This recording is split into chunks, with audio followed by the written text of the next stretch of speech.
아,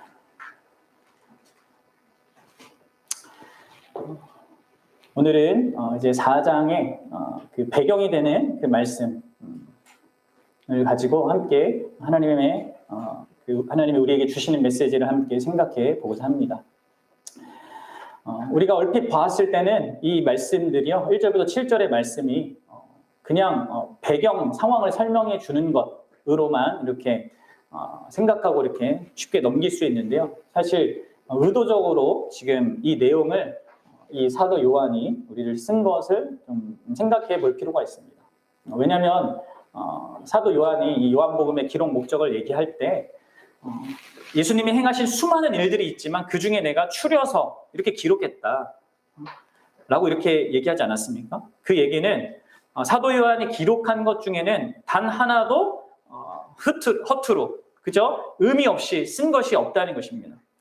그래서 우리가 이 부분도 왜 사도 요한이 이 말씀에 이러한 내용들을 굳이 썼을까? 이런 것들을 좀 생각해 볼 필요가 있는 것이죠. 지금 여러분들 1절을 다시 한번 보십시오. 1절입니다. 예수께서 제자를 삼고 세례를 베푸시는 것이 요한보다 많다 하는 말을 바리새인들이 들은 줄을 주께서 아신지라. 지금 무엇을 기록하고 있습니까? 예수님이 바리새인들이 예수님의 어떤 그 하시는 일들에 대해서 들은 것, 그것을 예수님이 알아차리셨다. 이것을 기록하고 있습니다. 그럼 왜 이 말씀을 기록하고 있을까요? 그것은 이 바리새인들이 바로 예수 그리스도에 대한 어떤 잘못된 마음을 갖고 있기 때문입니다. 그리고 그 마음은 사실 본래 세례 요한에게 향하던 것이었어요. 요한복음 1장 우리가 19절부터 24절의 내용을 가보면요, 세례 요한이 세례를 베풀고 있을 때 이 바리새인들이 세례 요한에게 사람들을 보내요. 그래서 이렇게 묻게 하죠. 내가 그리스도냐? 내가 선지자냐? 내가 누군데 도대체 세례를 베푸는 거냐? 이렇게 세례 요한에게 질책을 합니다. 불만을 드러낸 것이죠. 왜 그렇습니까? 이들이 표면적으로 문제를 삼은 건 권위의 문제였어요. 도대체 무슨 권위로 네가 그렇게 하냐? 왜 우리 바리새인들, 우리들에게 허락도 받지 아니하고 네 마음대로 하냐라는 권위의 문제였단 말이에요. 그런데 근본적으로는 뭐가 문제였습니까? 내면적으로는 바로 시기심의 문제였습니다. 그렇죠? 왜 그러냐면 그때 당시에 바리새인들은 이 세례라는 종교 의식에 대해서 마치 독점권을 가진 자들과 다름없었습니다. 그런데 세례 의식을 받고 그런 세례를 사람들이 받을 때는 보통 바리새인들에게 와서 어떤 그 의식을 했단 말이에요. 그런데 사람들이 계속해서 세례 요한에게 가는 겁니다. 그러니까 이들은 세례 요한이 못마땅하게 보일 수밖에 없는 것입니다. 왜 그래요? 자신이 누리던 그 지위와 그 영향력, 그것이 세례 요한 때문에 위태로워진 겁니다. 그래서 세례 요한에게 사람을 보내어서 따진 겁니다. 너가 무슨 권위로 이렇게 하냐? 그럼 지금 세례 요한은요, 이 세례의 의미가 무엇인지에 관심이 없습니다. 종교인이에요. 하나님을 믿는다고 하는 사람입니다. 종교의식을 행하고 있습니다. 그러나 그 하나님이 그 세례를 주신 그 의미에 대해서는 전혀 생각하고 있지 않아요. 다만 자신이 누리던 그 영향력, 권세, 권위, 이것을 지키는 데만 관심이 있는 겁니다. 그러니까 세례와 관련돼서 사람들이 세례 요한에게 자꾸 몰려가니까 경쟁심과 시기심이 작동했던 것입니다. 이들이 예수 그리스도에게 관심을 갖게 된 그 이유도 근본적으로 동일합니다. 세례 요한이 1장에서 말했듯이 나는 쇠해야 하고 그분은 흥해야 한다 라고 하신 말씀대로 그 결과가 지금 일어나고 있죠. 4장 1절에. 예수님이 제자를 삼고 예수님이 세례를 베푸는 자들이 많아지고 있습니다. 그러니까 어떻게 됩니까? 세례 요한을 촉각을 곤두세우고 바라보던 그 바리새인들이 누구를 지금 다시 주목하게 됩니까? 이제 예수 그리스도를 주목하게 되는 거예요. 세례 요한이 지금 세례 요한보다 더 많은 제자를, 또 더 많은 세례를 베풀고 있는 예수가 그들에게 더 위협적인 존재로 부각한 거죠. 다크호스가 등장한 겁니다. 그래서 예수님은 바로 이들의 이 시기심, 이것을 피하고자 했던 겁니다. 그들의 시기심 때문에 발생하게 될 불필요한 그 잡음을 피하기 위해서 지금 예수님은 유대를 떠나고 있다라고 말하고 있는 거예요. 사랑하는 여러분, 이 사건을 예수님이 이러한 시기심 때문에 그들로부터 떠나는 것을 잘 생각해 보십시오. 이게 그냥 기록되었겠습니까? 우리에게 무언가를 지적하는 거죠. 다른 사람보다 다른 사람이 나보다 더 잘 나가는 어떤 것을 본성적으로 싫어하는 우리 마음의 그 죄성을 지금 말하고, 자기중심성을 지금 말하고 있는 겁니다. 우리나라 속담에 그런 게 있잖아요. 사촌이 땅을 사면 배가 아프죠. 그렇죠? 어때요? 여러분들은 그 경험해 봤습니까? 나랑 가까운 사람이, 그것도 가까운 친척이 나보다 좋은 대학교 들어가거나 좋은 직장을 가지면 우리는 그것을 진심으로 축하해 주기보다는 시기합니다. 그리고 비교 의식 속에서 박탈감을 느껴요. 그보다 못한 자신을 보면서 나는 실패했는가? 나는 못난 인생인가 하면서 스스로를 그렇게 판단하는 경향이 있다는 거예요. 근데 여러분, 우리나라 속담 중에 더한 속담도 있더라고요. 찾아보니까 이런 속담도 있습니다. 뭐냐면 배고픈 것은 참아도 배 아픈 것은 참지 못한다. 굶는 건 할 수 있는데 다른 사람이, 가까운 사람이 뭐 잘 돼가지고 그런 것들을 참지를 못한대요. 이게 다른 사람 잘 되는 꼴을 못 보는 우리나라 사람들의 기본적인 사고방식을 적나라하게 보여주는 그런 속담입니다. 그럼 요즘 진행되고 있는 대통령 선거도 여러분 생각해 보십시오.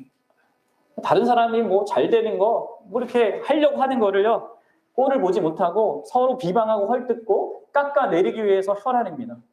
그러면 언제쯤 이런 문화가 바뀔까요? 네.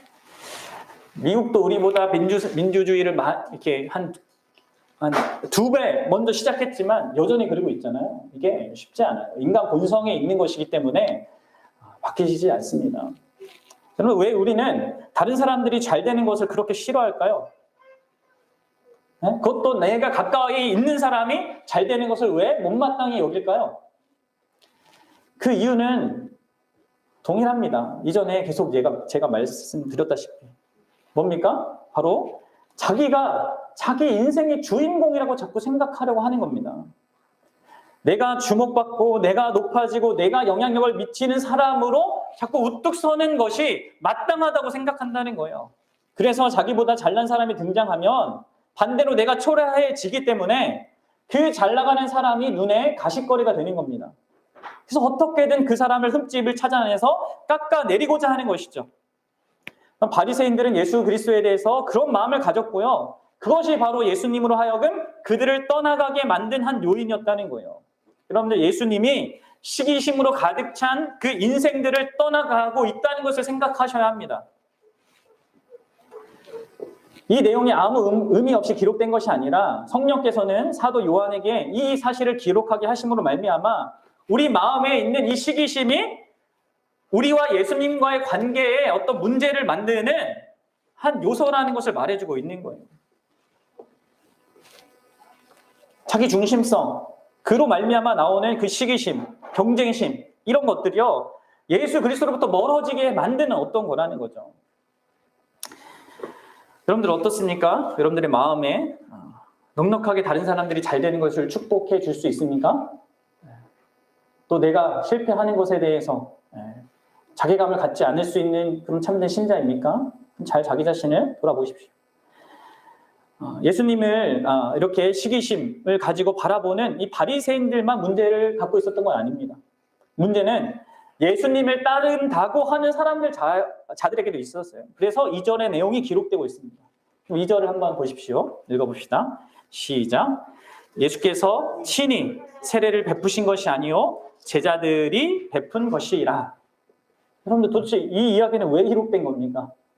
예수님이 세례를 많이 주고 있다라고 했는데 갑자기 사도 요한은 다시 2절이라는 내용을 굳이 얘기합니다.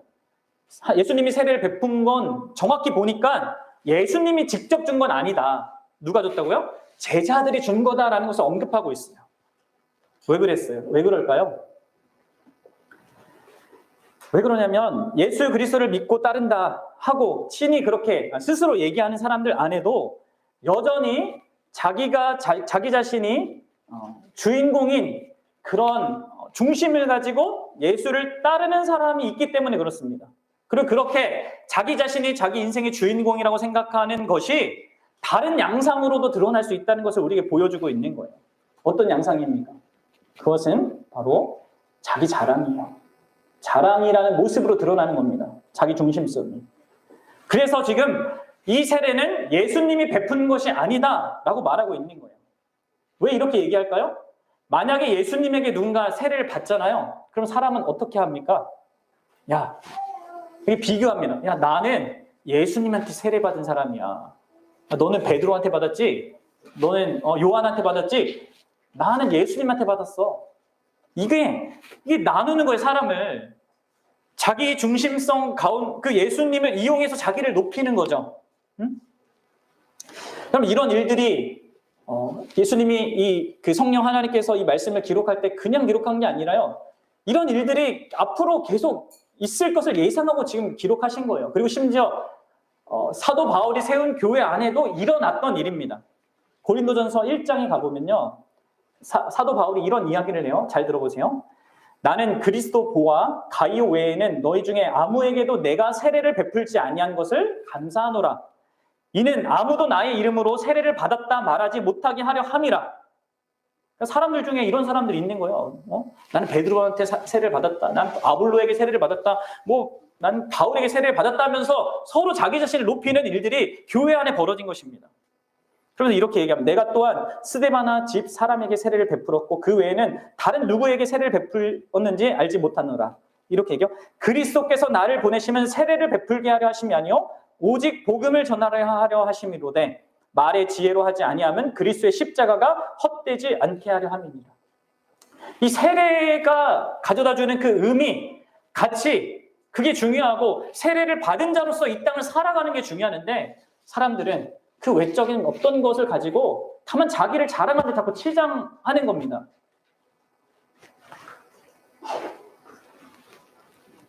여러분 이것 역시 예수 그리스도께서 멀리할 수밖에 없는 그런 마음의 중심인 겁니다. 그리고 이 바리새인의 시기는 그것이 나쁘다는 것이 이렇게 눈에 확 들어오는데 이 교묘한 자랑은요 사실 잘 보이지 않고요. 어떤 면에서 좀 더 쉽게 우리가 빠지게 되는 그런 잘못인데도 그런 잘못이기도 합니다. 그럼 여러분들은 어떻습니까? 여러분들은 무엇을 치장해서 자신을 높이고자 합니까? 이거는 종교적인 것뿐만 아니라 우리가 일상에서 일어나는 모든 것들에 대해서도 관여되는 것이죠. 내가 할 수 있는 잘할 수 있는 어떤 능력이 있는 거, 내가 좋은 직장을 가진 거, 좋은 부모, 그런 가정 배경이 있는 거, 막 등등을 가지고 자기를 치장해서 자랑할 수 있단 말이에요. 인간은 그런단 말이에요. 근데 여러분들 잘 생각해 보십시오. 여러분들이 가진 것 중에 받지 않은 것이 도대체 무엇이 있습니까? 응? 여러분들의 인생은 다 하나님께서 주신 거예요. 허락하신 것입니다. 그것을 여러분들 생각할 줄 알아야 됩니다. 하나님을 바라보지 못하면 우리는 이러한 시기심이나 이런 자랑이라는 그 왜곡된 자기 중심성을 드러내면서 살 수밖에 없습니다. 하나님이 주신 인생이에요. 여러분들의 인생의 가장 결정적인 어떤 80%의 어떤 내용들은요, 하나님이 정하셨어요. 그렇죠? 여러분들이 언제 태어날지 결정했습니까? 어떤 부모를 만날지 결정했습니까? 남성일지 여성일지 결정했습니까? 어느 나라에 태어날지, 어떤 시대에 태어날지 여러분들이 결정한 거 아니죠? 그리고 여러분들 언제 죽을지도 여러분들이 결정하지 않습니다. 가장 중요한 우리의 모든 것은 근본적으로 하나님께서 우리에게 허락하신 것 속에 있습니다. 우리는요, 우리에게 주어진 것 속에 살아가는 겁니다.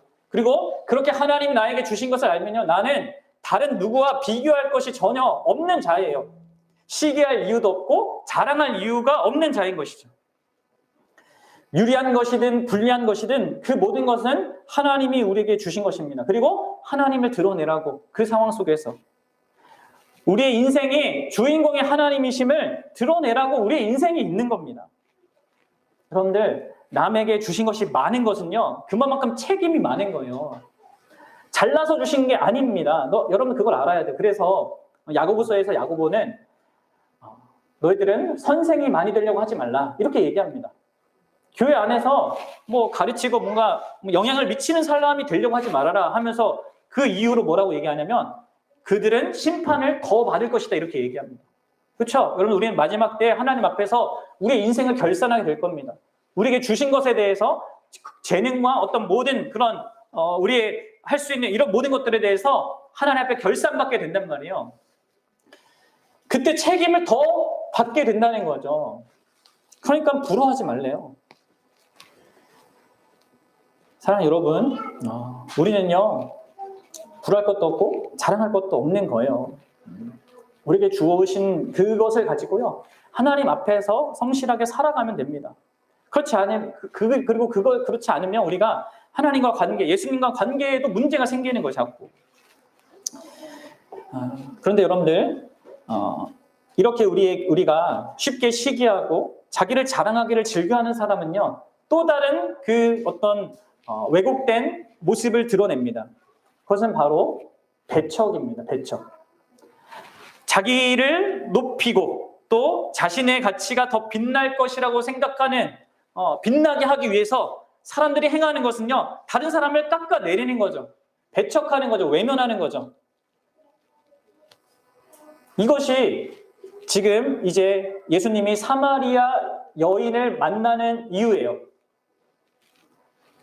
이것이 모든 사람이 갖고 있는 자기중심성의 또 다른 어떤 측면입니다. 우리가 오늘 생각해 봐야. 이것이 바로 제자들이 갖고 있었던 문제이기도 했습니다. 그래서 예수님은 3절에서 이렇게 얘기하는 거예요. 보세요. 3절에서 4절까지 봅시다. 읽어봅시다. 시작. 유대를 떠나서 다시 갈릴리로 가실새 사마리아를 통과하여야 하겠는지라. 예수님이 유대 땅에서 이제 이 바리새인들을 떠나서 갈릴리로 가는데요. 굳이 예수님께서 4절에 보면 사마리아를 통과하여야 하겠는지라 이렇게 얘기합니다. 여러분들 여기 4절에 통과해야만 한다라는 사실을 잘 보십시오. 그러니까 의도적으로 지금 예수님은 사마리아를 통과하고 있습니다. 그냥 가는 게 아니에요. 그리고 이때 당시에 유대인들은 보통 갈릴리로 가기 위해서 사마리아를 통과하는 길을 선택하지 않습니다. 왜냐하면 유대인들은 사마리아인들을 배척했기 때문에요. 사마리아인이 갖고 있던 그들의 어떤 유대인들이 봤을 때 추악한 그 조건들이 이렇게 똥이 이렇게 무서워서 피하는 게 아니라 더러워서 피한다듯이 그 가는 길이 그 가로질러 가는 그 길인데도 불구하고 그 길을 안 선택합니다. 어디로 가냐면 삥 돌아서 원래는 직진으로 가면 한 170km 정도 되는데 이렇게 돌아가면 240km를 이렇게 쭉 돌아가야 된단 말이에요. 근데 그 길을 굳이 선택해서 종교인들은 주로 돌아가는 거예요. 근데 예수님은 지금 굳이 이 길을 선택해서 가는 겁니다. 왜 그래요? 누구를 만나려고요? 바로 이제 4장의 주요 인물로 등장하는 사마리아인 여인을 만나려고 합니다. 만나려고 그렇게 하시는 거죠. 그녀에게 구원의 은혜를 베풀기 위해서. 그것이 가장 중요한 내용이고요. 한편 제자들 안에 있던 그 자기중심성, 배척이라는 것, 남을 비방하는 것으로 드러나는 그것을 해결하기 위해서 지금 예수님이 가시는 것입니다. 그럼 사마리아인에 대한 여러분 이해가 조금 필요한데요. 유대인들은요, 뿌리 깊은 그 사마리아인들에 대한 그 혐오감을 갖고 있었습니다. 북이스라엘이 예수님이 오시기 전 722년, BC 722년에 아수르 제국에 의해서 망했습니다. 그리고 아수르 제국은요, 여러 나라에 있던 사람들을요, 그 북이스라엘로 이주시켰어요. 그리고 그 북이스라엘에 있던 사람들하고 이렇게 결혼하도록, 혼합해서 결혼하도록 그렇게 그 정책을 폈습니다. 그래서 그들이 혈통이 어떻게 되냐면 섞였어요. 원래는 이스라엘 나라, 하나님을 믿는 그 유대인으로 이렇게 있었는데 이 북이스라엘은 혈통이 섞였습니다. 혈통이 섞이면서 어떻게 됐냐면 각 나라에서 어떤 사람들의 그 종교도 같이 섞인 겁니다. 그러니까 혼합 종교가 된 겁니다. 그래서 그때 이후 실제로 이스라엘의 역사를 보면 북이스라엘은 종교적으로도 상당히 타락하게 되고 그런 그 혈통적으로도 문제가 있는 그런 자들로서 이제 남유다 백성들이 생각하기 시작한 거예요. 그것이 계속된 겁니다. 자신들은 이스라엘의 직계 후손이고 혈통적 순수성 또 종교적 순수성을 지켰기 때문에 그들을 배척하고 비난하면서 자기들을 높였던 거예요, 유대인들이. 그래서 이 일반인들이야 그냥 지름길을 통과해서 사마리아를 거쳐갔지만 특별히 종교인들은 그렇게 하지 않았던 거예요. 자기를 지키기 위해서 그 더러운 사람들이 살아가는 그곳을 난 지나가지 않겠다. 그래서 이렇게 간 겁니다. 그런데 여러분들 가장 순수하시고 거룩하신 예수님께서 어떻게 하십니까? 의도적으로 그 길을 선택하시고 그 여인을 만나러 가시는 겁니다. 그로 말미암아 그 자기 제자들이 갖고 있었던 자기 중심성, 유대인들이 갖고 있었던 그 중심성을 지적하시고 예수님이 베푸시는 구원의 놀라운 은혜가 무엇인지를 보이시고 있는 거죠. 그래서 우리가 무엇을 봐야 합니까? 여러분들, 아무리 배척받을 만한 모든 조건을 가지고 있다 하더라도 예수 그리스도의 구원에서 결코 제외되지 않다라는 것을 지금 예수 그리스도께서는 보이고 계신 겁니다. 너희들이 배척하고 있고 무시하고 있는 그 모든 조건들이 나에게는 아무 문제가 안 되고 너희가 거부하는 그 모든 조건을 가진 그녀를 나는 사랑할 거고 나는 구원할 거다. 이것을 지금 보여주고 있는 거예요. 그리고 이것이 우리가 다른 사람과 관계를 맺을 때 유념해야 될 사실입니다. 사랑하는 여러분, 그것이 여러분 교회 관계입니다. 나에게 이 사람이 잘하나, 나에게 어떤 피해를 주냐, 이게 기준이 아니라 내 마음에 맞냐 아니냐 이게 기준이 아니라 그런 우리 안에 있는 서로 시기하고 자랑하고 배척하는 자기 중심성을 가지고 우리가 서로를 대하는 것이 아니라 자기 중심성을 벗어나서 우리가 서로를 대할 수 있는 유일한 길을 지금 제시해주고 있는 거예요. 그게 뭐예요? 예수 그리스도를 통해서 바라보는 겁니다. 예수 그리스도를 중심으로 해서 관계를 맺는 겁니다. 그것이 교회예요, 교회. 그러면 이것을 우리는 배워가는 거예요. 여러분들은 이렇게 여러분들 교회 관계를 알고 누리고 있습니까? 이런 부분이 명확지 않으면요, 교회 안에서도요, 서로 끼리끼리 나누고요, 당을 짓고 무리를 짓고 그렇게 함으로 예수님이 떠나갈 수밖에 없는 그런 모습을 만드는 거예요. 사랑하는 여러분, 우리 안에 있는 이 시기와 자랑과 이 배척이라는 이 근본적인 자기중심성의 그 문제를 해결하는 것은요, 무엇이 있어야 되겠습니까? 여러분들 한 사람 한 사람이 진정으로 예수 그리스도 그 부분에게 초점을 맞춰야 합니다. 그분이 도대체 어떤 분이고 그분이 행한 것이 도대체 무엇인지를 주목해야 합니다. 사실 앞으로 진행되는 모든 내용들의 핵심이 거기 있어요. 예수님이 누구냐, 그분이 무엇을 하시느냐, 그것을 알고 믿는 것이 우리를 망치는, 모든 관계를 망치는 그 시기와 자랑과 배척으로부터 우리를 자유롭게 만드는 것입니다. 사랑하는 여러분, 사마리아인 여인, 이 여인이 3장에 니고데모와의 그 만남 뒤에서 등장하는 것은요, 분명히 또 의도가 있는 거예요. 지금 우리가 읽진 않았지만 사마리아 여인과 이 니고데모가 대조되는 부분이 엄청 많습니다. 그럼 잘 생각해 보십시오. 어떻게 지금 대조되고 있는지 보세요. 니고데모는 예수님을 스스로 찾아왔어요. 그렇죠? 그는 구원받을 만한 모든 조건을 다 가진 자처럼 보입니다. 그런데 니고데모는 그런 모든 것으로 구원받지 못했어요. 그래서 그 니고데모가 우리에게 뭘 보여준다고 했습니까? 구원을 위해서 인간이 가진 모든 좋은 조건은 아무런 도움이 안 된다. 그게 니고데모가 보여주는 거예요. 니고데모와 예수님과의 만남이 보여주는 겁니다. 그럼 여러분들, 구원을 위해서 우리가 할 수 있는 일이 없다면 어떻게 우리에게 구원이 가능한 겁니까? 그것을 말해주는 게 사마리아 여인과 예수님의 만남인 거예요. 구원은 오직 영원한 생명을 소유한 그 예수 그리스도께서 친히 찾아오셔서 가능하다는 거예요.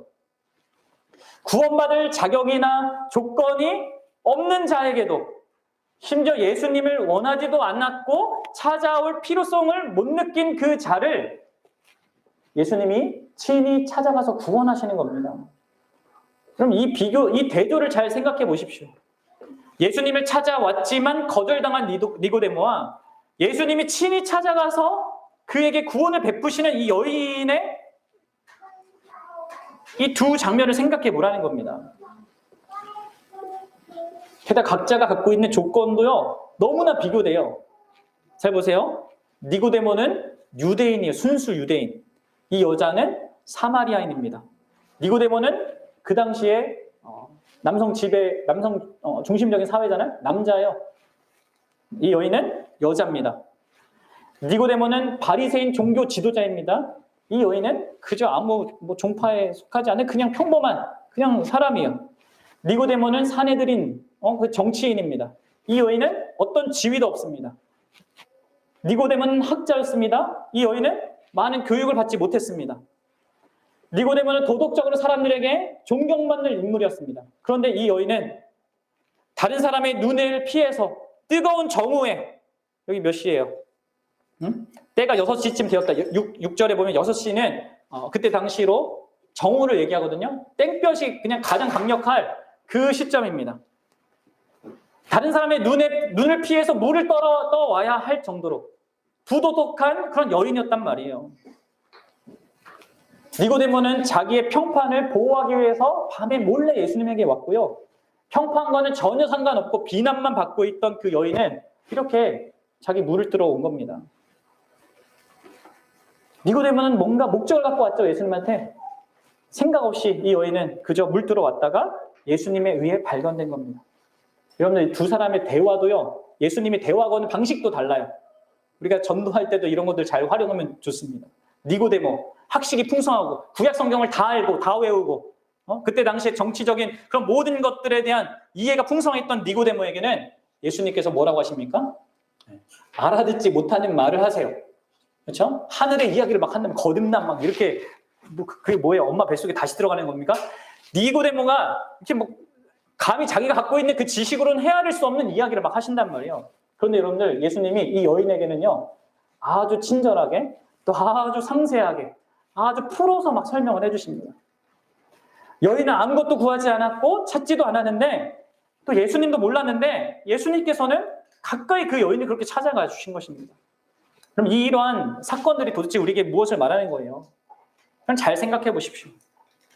이미 준비된 것 같고 구원은 이 사람은 딴 당상이다 이렇게 생각할 그 사람에게는 넌 거듭나야 돼 이렇게 얘기하셨고, 반면 모든 것이 부족했고 이 구원과는 전혀 먼 그런 자에게는 다 됐다 이렇게 얘기하신단 말이에요.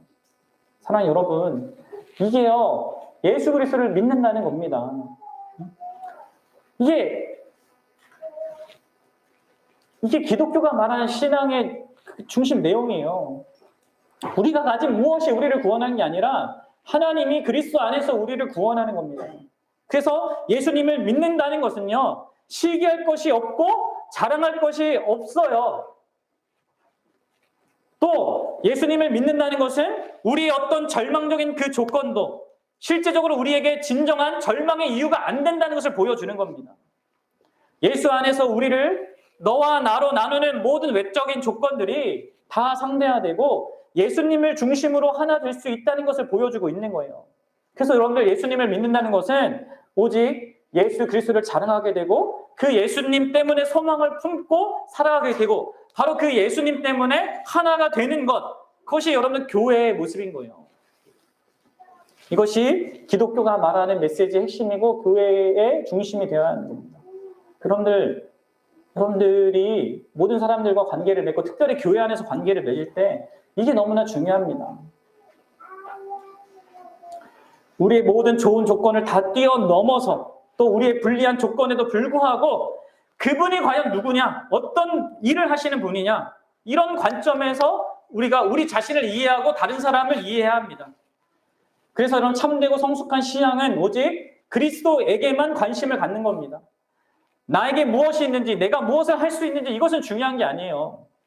교회를 처음 나온 자들이든 20, 30년 동안 교회를 다닌 사람이든 그게 비교하거나 뭐 시기하거나 경쟁하거나 할 이유가 배척하거나 할 이유가 없는 것입니다. 누구에게나 모든 예수님을 믿는 사람들이면 중요한 것은 예수님 그분이에요.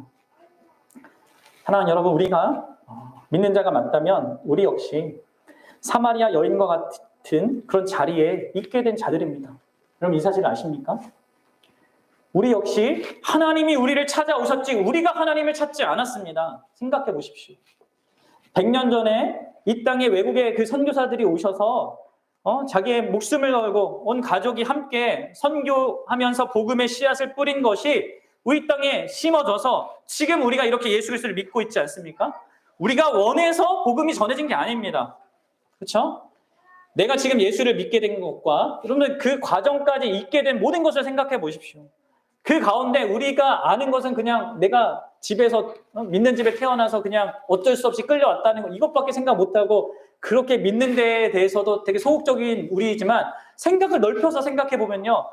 내가 그럴 수 있기까지 얼마나 많은 일들이 많은 역사가 진행되었고 하나님이 크신 은혜를 베풀어 왔으며 얼마나 수많은 사람들을 사용하셔서 지금 내가 있게 되었는지를 생각해 보란 말이에요.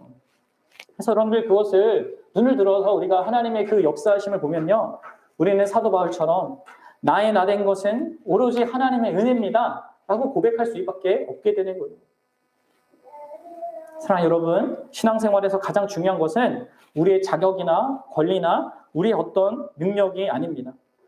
오직 예수 그리스도가 우리의 힘이고 능력이고 구원입니다. 예수님은 이것을 제자들에게 알게 하시려고 그렇게 지금 이끌어가고 계신 거예요. 우리의 인생도 그렇게 이끌어가고 있는 겁니다. 그래야지만 우리가 시기와 자랑과 배척에서 벗어날 수 있는 겁니다. 우리를 나누는 그 모든 분열로부터 우리를 지킬 수 있고요. 하나됨을 이룰 수 있습니다. 사랑하는 여러분, 저와 여러분들이 함께 예수 그리스도를 바라볼 수 있었으면 좋겠습니다. 그리고 마지막으로 여러분들 이 놀라운 예수 그리스도에 관한 복음이 모든 사람에게 필요하다는 것을 또한 기억하십시오. 가장 좋은 조건을 가졌던 니고데모에게도 예수님의 복음이 필요하고요. 가장 악조건을 갖고 있었던 이 사마리아인 여인에게도 복음이 필요했습니다. 그 중간 어디쯤에 우리 모든 사람이 있는 거잖아요. 그렇죠? 당연히 이 얘기는 구원이 필요 없을 정도로 뛰어난 사람이 이 세상에 없다는 겁니다. 또 구원받지 못할 정도로 이 세상에 그렇게 형편없는 사람은 없다는 겁니다. 이 세상의 모든 사람들에게 예수 그리스도가 필요합니다. 여러분들, 그럼 주변에 있는 사람들을요, 그들이 갖고 있는 인간적인 좋은 조건, 아니면 나쁜 그런 조건으로 그들을 바라보지 말고요, 예수 그리스도가 필요한 사람으로 그를 바라보십시오. 여러분들, 그들이 예수님을 모르면요, 아무리 좋은 조건에 있어도요, 그 속에서 망합니다. 그들이 예수 그리스도를 모르면 나쁜 조건에서 절망해서 망합니다. 어떤 조건에 있든지 망하게 돼 있습니다. 그러나 그들이 예수님을 만나면 그들은 참된 자유를, 참된 기쁨을, 참된 소망을 정말 찾을 수 있고 그 가운데 살아갈 수 있어요. 예수님이 우리를 찾아오셨듯이, 선교사님들을 통하여서 우리를 찾아오셨듯이 여러분들도 예수님이 찾아가시는 통로가 되길 바랍니다. 저 여러분들이 여러분 주변에 있는 자들을 그저 외적인 어떤 것으로 바라보지 말고요, 예수님이 찾아가는 그런 통로가 되시기를 간절히 주님의 이름으로 축원합니다.